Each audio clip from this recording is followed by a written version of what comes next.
का भी पुनः गांव पूरे दारेवाड़ा की तरफ से और श्री राधा कृष्ण गौशाला प्रबंधक कमेटी की तरफ से उनका पुनः बहुत बहुत स्वागत है। और एक गुजारिश जहां तक भी आवाज पहुंच रही है, क्योंकि आज के हमारे मुख्य जो मेहमान डबवाली से विधायक अमित सिहाग जी कुछ ही समय बाद हमारे बीच में पहुंचेंगे, तो ज्यादा से ज्यादा संख्या में आप गौशाला में जरूर पहुंचे ताकि हम उनका भी मान सम्मान कर सकें और हमारे गांव की हमारी अपनी गौशाला की शोभा बढ़े। और जितनी भी माताएं बहनें आती हैं, आप भी कोशिश किया करें कि आप अपने आसपास घरों में जितना हो सकता है उनको कहिए। और वैसे इस बात की खुशी है कि सबसे ज्यादा हमेशा कथा पर हमारी माताएं बहनें आती हैं, तो आपका भी बहुत बहुत धन्यवाद। और जितने भी हमारे बुजुर्ग हैं, भाई हैं, आपसे भी गुजारिश है कि आप भी जरूर आया करो। ये आदत हमें थोड़ी सी बदलनी होगी, क्योंकि ये गौशाला कोई बेगानी नहीं है, ना ही हमने इसको किसी सिस्टम पे करके छोड़ दिया कि इसको जो संभाल रहे हैं या माता जी है उनके लिए नहीं, ये हमारी अपनी है। और अपनी है तो हमारा अपना परिवार है, तो परिवार में हम सबको होना चाहिए। आगे से मैं भी कोशिश करूंगा, सबके लिए जरूरी काम है, मेरे से ज्यादा आपके जरूरी काम है। हम सब समय निकालकर यहाँ पर पहुंचेंगे तभी बात बनेगी, क्योंकि शास्त्री जी भी इस बात को भली भांति जानते हैं कि हम पहले ही घाटे में चल रहे हैं। लेकिन ये दुख के साथ कहना पड़ता है कि हम लोगों को आदत नहीं है कि हम गौशाला को एक ऐसे मिशन के तौर पर लें कि हम यहाँ पर समय निकाल कर पहुंचे। लेकिन एक साल के बाद जब हम कथा करवाते हैं, तो इस कथा का सबसे बड़ा मकसद इस सिस्टम के साथ लोगों को जोड़ना है। इस बहाने से गौशाला के अंदर दान आए, लोग ऐसे दानी सज्जन यहाँ पर हम सब के बीच में पहुंचे, उनका भी दिल खुश हो, वो भी दिल खोलकर इस हमारी गोधन के लिए दान करें। और जिस तरीके से श्री ब्रजलाल जी, डॉक्टर साहब जी, जसकरण पन्नू जी, बिल्लू जी और जितने भी कमेटी के सदस्य हैं, तो शंकर लाल जी हैं, भूप जी साहब जी हैं, सारे लोग हैं, बहुत सारे लोग हैं जो हमेशा यहाँ पर आते हैं। और नंबरदार साहब भी आज पहुंचे हैं, कमेटी मेंबर, इनका भी बहुत बहुत स्वागत है। और जो पहले दिन से लगातार बने हुए हैं उनका भी बहुत बहुत स्वागत है। तो कोशिश करें कि आप अपने साथ 2, 4, 5 लोग को लेकर जरूर पहुंचा करें, ताकि हम सबको ये ना कहना पड़े कि हमारे गांव की जब कथा होती है तो उसमें लोग नहीं आते हैं। ये बहुत बुरा लगता है जब ये मैसेज बाहर कोई पहुंचाएगा कि आते नहीं। आप रिसालिया खेड़ा की बात करो, कालवाड़ा की बात करो, गंगा की बात करो, चौटाला की बात करो, रामपुरा विष्णुनिया की बात करो, वहां पर इतना ही कट होता है कि ये हमारा कट तो कुछ भी नहीं है। इतना तो उनके मतलब एवरी टाइम रहता है और हमारे से कथा पर होता है। चलो हमें आगे के आगे इस आदत को बदलना है, पीछे जो हो गया ठीक है, लेकिन आगे हमने कोशिश करनी है कि हमारी गौशाला को हम कैसे तरक्की पे ला सकते हैं। आज स्थिति ये होनी चाहिए थी कि हमारे गौशाला के अकाउंट में ज्यादा से ज्यादा 5-7 लाख रुपए जमा होते, लेकिन इतने है नहीं है। बताने में भी अच्छा लगता, लेकिन आगे से हम कोशिश करें कि इस साल में हम इतना पैसा इकट्ठा करें कि गौशाला कमेटी को कतई भी सोचना ना पड़े कि भाई अब पैसा हम कहां से लेके आए, क्योंकि पैसा ना उगाया जा सकता है, ना उसको कहीं से लूटा जा सकता है। वो हम सबका दिल है, अगर दिल खोल के दान करेंगे तो गांव के आगे कोई बड़ी चीज नहीं होती। गांव चाहे तो आज इस गौशाला को पूरे मकानों को पैसे से भर दे, लेकिन उसके लिए हिम्मत और हमें आदत बदलनी होगी। जो मेरे पास दानी सज्जनों की सूची पहुंची वो मैं आप सबके बीच में रखता हूँ। 5100 रुपए हमारे जो गौशाला के प्रधान है जसकरण सिंह जी, उनकी तरफ से दी गई है। आप तालियां बजाते हैं।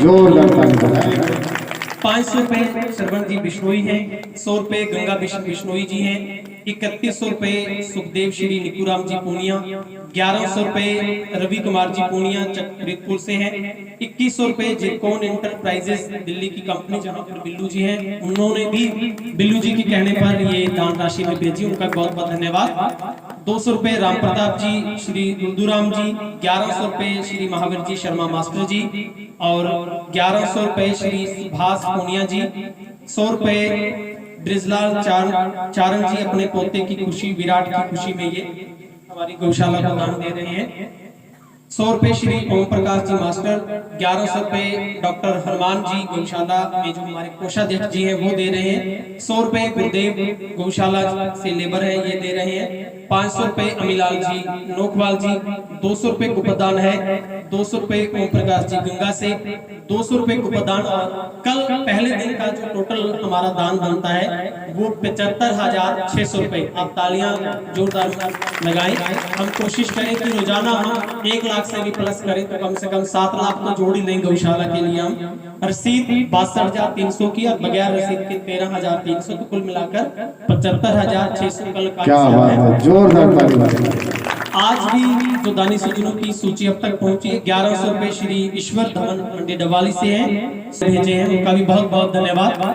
1100 रुपए श्री चांदराम जी, श्री सूरजाराम जी, इन्होंने दिए हैं। तो ये आज की दानी सज्जनों की सूची है। तो आपसे गुजारिश है आप ज्यादा से ज्यादा जितना हो सकता है 1 रुपए से लेकर जितना दे सकते हैं आप गौशाला के लिए दान जरूर दिया करें। और जितने भी सेवादार यहाँ पर इस पूरी कमेटी में यहाँ पर चाय से लेकर जितनी भी व्यवस्थाएं देख रहे हैं उनका भी बहुत बहुत धन्यवाद। आप उसको आगे बढ़ाते रहें। और शास्त्री जी भी हम सबको निहाल कर रहे हैं, इतने अच्छे लहजे से, इतनी मीठी आवाज के वो मालिक है। हम सबको मोटिवेट करें ताकि हम गौशाला के लिए जितना हो सके उतना हम दान की राशि को इकट्ठा करें।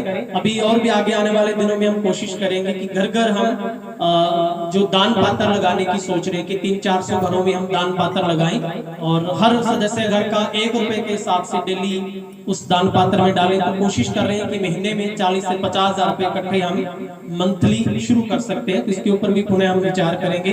और ज्यादा सहयोग मैं चाहूंगा कि मेरी जो माताएं बहनें बैठी हैं वो इसको एक्सेप्ट जरूर करें। लेकिन अब वापिस हम शास्त्री जी की ओर चलते हैं, वो आगे कंटिन्यूस करें। और अभी थोड़ी देर में हमारे आज के मुख्य मेहमान डवाली से विधायक अमित सिंह जी हमारे बीच में पहुंचेंगे। जहां तक भी आवाज पहुंच रही है आप पुनः अपने कामकाज को छोड़ते हुए गौशाला के प्रांगण में पहुंचे। बोलिए गौ माता की जय हो। देना हो तो दीजिए जन्म जन्म का साथ, देना हो तो दीजिए जन्म जन्म का साथ। मेरे सिर पर रख दो बाबा अपने दोनों हाथ, देना हो तो दीजिए जन्म जन्म का साथ। अब तो कृपा कर दीजिए जन्म जन्म का साथ, देना हो तो दीजिए जन्म जन्म का साथ। देने वाले श्याम प्रभु से धन और दौलत क्या मांगे, देने वाले श्याम धनी से धन और दौलत क्या मांगे। श्याम प्रभु से मांगे तो फिर नाम और इज्जत क्या मांगे। मेरे जीवन में अब कर दो, मेरे जीवन में अब कर दो की बरसात, देना हो तो दीजिए जन्म जन्म का साथ, देना हो तो दीजिए जन्म जन्म का साथ। मेरे सिर पर रख दो बाबा, मेरे सिर पर रख दो बाबा अपने ये दोनों हाथ, देना हो तो दीजिए जन्म जन्म का साथ। चरणों की धूली धन दौलत से मांगी है, साहब तेरे चरणों की धूली धन दौलत से मांगी है। एक नजर कृपा की बाबा नाम इज्जत से मांगी है, एक नजर कृपा की बाबा नाम इज्जत से मांगी है। मेरे दिल की तमन्ना यही है, मेरे दिल की तमन्ना यही है, कर सेवा तेरी तुम्हारा, देना हो तो दीजिए जन्म का साथ, देना हो तो दीजिए जन्म जन्म का साथ। मेरे सिर पर रख दो बाबा, मेरे सिर पर रख दो बाबा अपने ये दोनों हाथ, देना हो तो दीजिए जन्म जन्म का साथ, देना हो तो दीजिए जन्म जन्म का साथ। बोली भक्त और भगवान की जय हो। आज भगवान कृष्ण ने कहा, मेरे भाई बंधु मेरी माता बहन जरा विचार करो कि महाराज जब भगवान कृष्ण खुद वहां विराजमान है तो महाराज किसका क्या बिगड़ सकता है। आज अश्वत्थामा ने महाराज जैसे ही अग्निबाण उत्तरा की ओर छोड़ा, उत्तरा महाराज अपने कमरे में सोई थी, अग्निबाण को अपनी ओर आते हुए देखा, वो उत्तरा दौड़ करके कमरे से बाहर निकली, सामने भगवान कृष्ण को देखा, चरणों में गिर पड़ी कि पाहि पाहि महायोगी देवदेव जगतपते नान्यम तद भयम पश्ये यत्र मृत्यु परस्परम। आज उत्तरा भगवान कृष्ण के चरणों में गिर पड़ी, महाराज हाथ जोड़ करके कहते कि पाहि पाहि महायोगी देव देव जगतपते, हे प्रभु आप मेरी रक्षा करो, ये अग्निबाण मुझे जला करके राख कर देगी, भस्म कर देगी। भगवान उस भाव को जगा, और जैसे महाराज उत्तरा ने अपने मन में मातृभाव को जगाया, और उसी समय महाराज भगवान अंगूठे का रूप धारण करके और उत्तरा के सीधे गर्भ में चले गए। बोले भक्तों भगवान की जय हो। आज कन्हैया का दो रूप है महाराज, एक रूप तो महाराज उत्तरा के गर्भ में प्रवेश कर गया, और दूसरा रूप महाराज उत्तरा के सामने खड़े उत्तरा से पूछते, बेटी कोई कष्ट तो नहीं। उत्तरा के गर्भ में जाकर के महाराज और अपने गदा को धारण किया है, उस गदा को इतनी तेज गति से घुमाया कि देखने में ऐसा लग रहा है कि मानो कन्हैया ने गर्भ में जाकर के सुदर्शन चक्र को धारण किया। एक बात बताओ, जैसे महाराज भगवान के सामने भक्तों की कोई चालाकी नहीं चलती, उसी प्रकार भक्तों के सामने भी महाराज परमात्मा की कोई चालाकी नहीं चली। आज जैसे महाराज पांडवों की माता कुंती ने महाराज भगवान कृष्ण को और उत्तरा को देखा, देखते ही समझ गई कि आज मेरे वंश को नष्ट होने से कन्हैया ने बचा लिया, और वो माता कुंती दौड़ करके जाती है और भगवान कृष्ण के चरण को पकड़ लेती है। कन्हैया पीछे हटे, अरे बुआ ये क्या कर रही है, मैं तेरे छोटे भाई का छोटा बेटा कृष्ण हूं, और ये उल्टी गंगा कैसे बहा रही है। कुंती क्या आंसू आ गए। कुंती भगवान कृष्ण के चरणों में गिरी है और कहती कि कान्हा यही तो तेरी लीला अद्भुत है, विचित्र है।